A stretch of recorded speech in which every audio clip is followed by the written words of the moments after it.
Hello everybody and welcome to today's topic of choice. Why is Hector a bad character?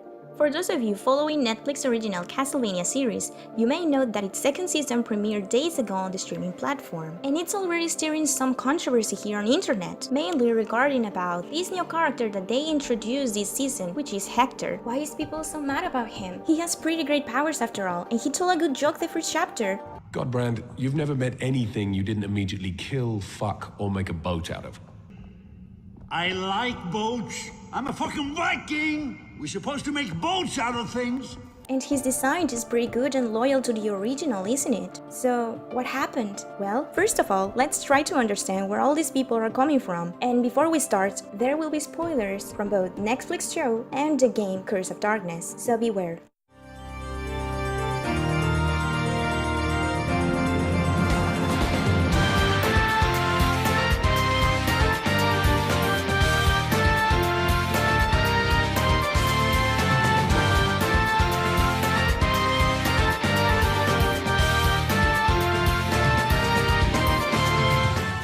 Some important points to review to understand Hector's character. 1.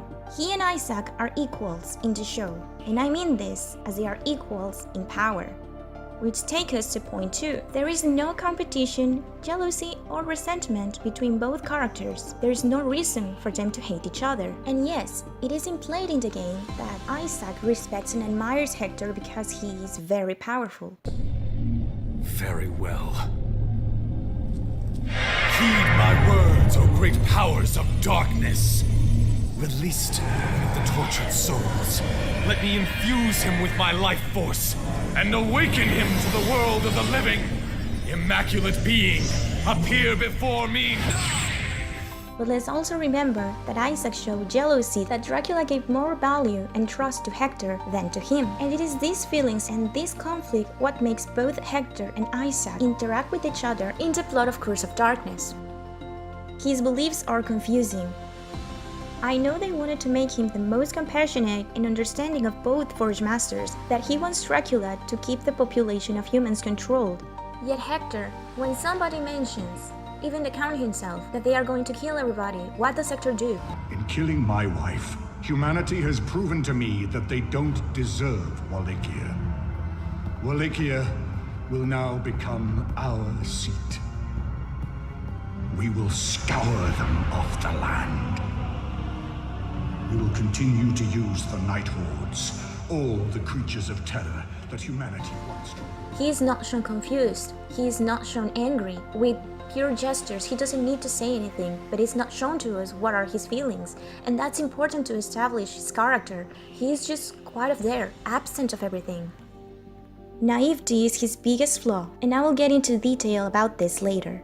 We never see his true potential. Does he know how to fight? Is he strong? Why Dracula call for him? We know that it was because he has the power to bring demons to life, create life, and Isaac too. But the question is, are there any more Forge Masters in this new Castlevania series? In the original material, we know that both Isaac and Hector had this ability because they are the only ones who could develop this. Yet in the series, Carmilla says our kind had never produced a Forge Master before.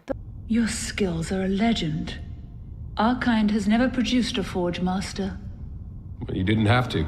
But we are not seeing both Hector or Isaac being thought the ability by a vampire or by Dracula. Hector is shown having this ability from birth, and if a Forge Master can be born with these powers, there probably are more Forge Masters out there for Dracula than Hector, who is too unstable to trust something as important as a word to him.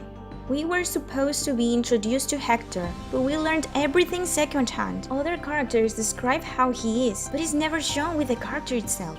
It is true that the video game character was perhaps simple, but they had more material to work with him and Isaac than with most of the other characters, and yet they seem not to care about it. Now, about Hector's naivety being his biggest flaw. Why is this? Because it lowers Hector's character in our mind as someone useless, at least for a show about wars against the dark forces of hell. A person like him wouldn't stand a chance in this world. If Dracula knew he was this innocent, why he didn't pay more attention to him? If he knew Carmilla was dangerous, why not keep her under supervision? Maybe have Isaac spying on them or something.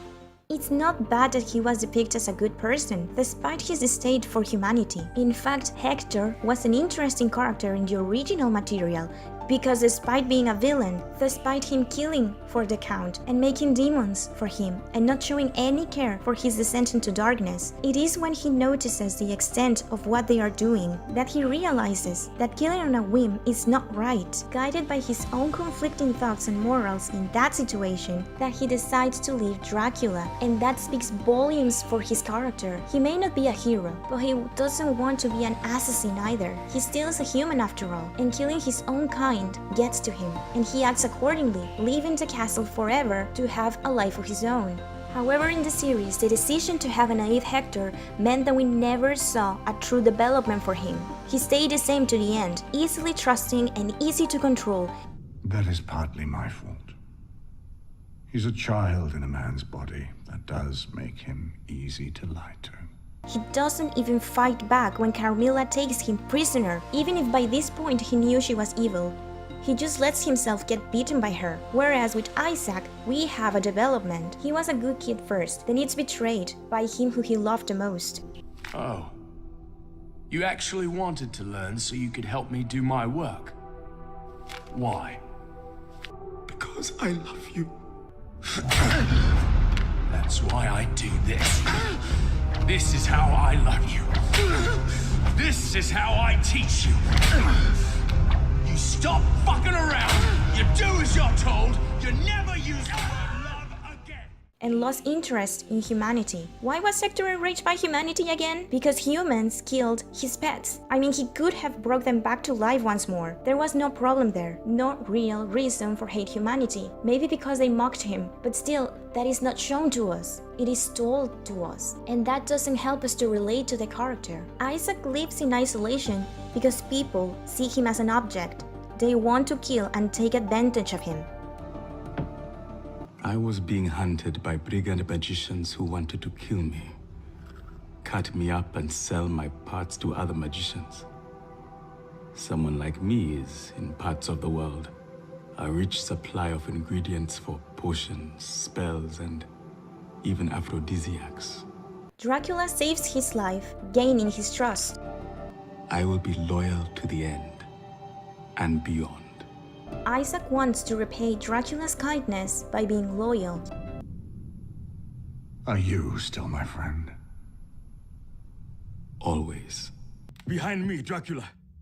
They will not reach you while I live. You would give your mortal life to preserve my immortal one? To save your genius, your knowledge, and your will, without question.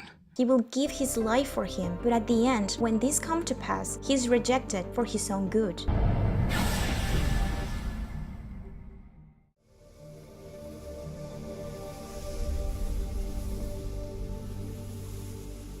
Now, in the desert, what does he do? He turns people into demons and probably has a plan to take revenge for his master's demise. Really, how does a character who had not much background before steal the show of his game's own protagonist? Because they wrote him well, according to his behavior, motivations, and what little story he had in comics and his games of origin. With Hector, they took more liberties because they decided to make Carmilla his reason to leave Dracula. That was not a bad idea. It could have worked with a different approach. Maybe if he had offered some resistance, some spite, and having a word before Carmilla beat him up would have helped to develop him a little bit, make him more interesting for the audience, making us see he has the courage in him to fight for his freedom and that he may be naive and trusting, but not a rogue everyone can step on. That he has the dignity he requires to become next season's hero. That if they are going for Curse of Darkness plot. And really, having him fighting back Carmilla at the end is not bad or gives away too much, because having him accept a beating it's not good for his development. But if we had seen him defiant to her, that would have at least given him something to work with for next season. Carmilla is such a self-centered woman that she will have believed she could keep him under control despite his threats to leave her or be defiant to her. I mean, she beat him up pretty badly but didn't kill him because she needs Hector, and him fighting back just is fitting for the situation, and not having it happen frustrated the audience because they expected him to react accordingly to how he was being treated. And he may be naive and innocent and compassionate and everything you want to throw at me and want to sell at me, but he still has dignity, doesn't he? Why doesn't he fight back? So far, he doesn't look like the hero. He doesn't play the part of the hero. If they are planning to go for Curse of Darkness plot, they are not selling him well. And I really hope that next season we have something better out of him. If they really postponed his development for next season, I don't know why they did that, because we needed to fall for Hector now and not after. Because leaving him as a wimp, it's going to make us believe he can't be any better. So he may be one of the weakest characters this season had to offer because of all the liberties they took for him, but at the end of the day, they have been doing so well so far that I really expect and hope that next season will bring something more interesting than what we had here today. Thank you for giving me your time, thank you for watching this, and be sure to leave your comments and your theories below. Do you like Hector? Do you think he was a good character? Do you think he acted accordingly, or if he was developed well? Have a nice day, everyone! Bye!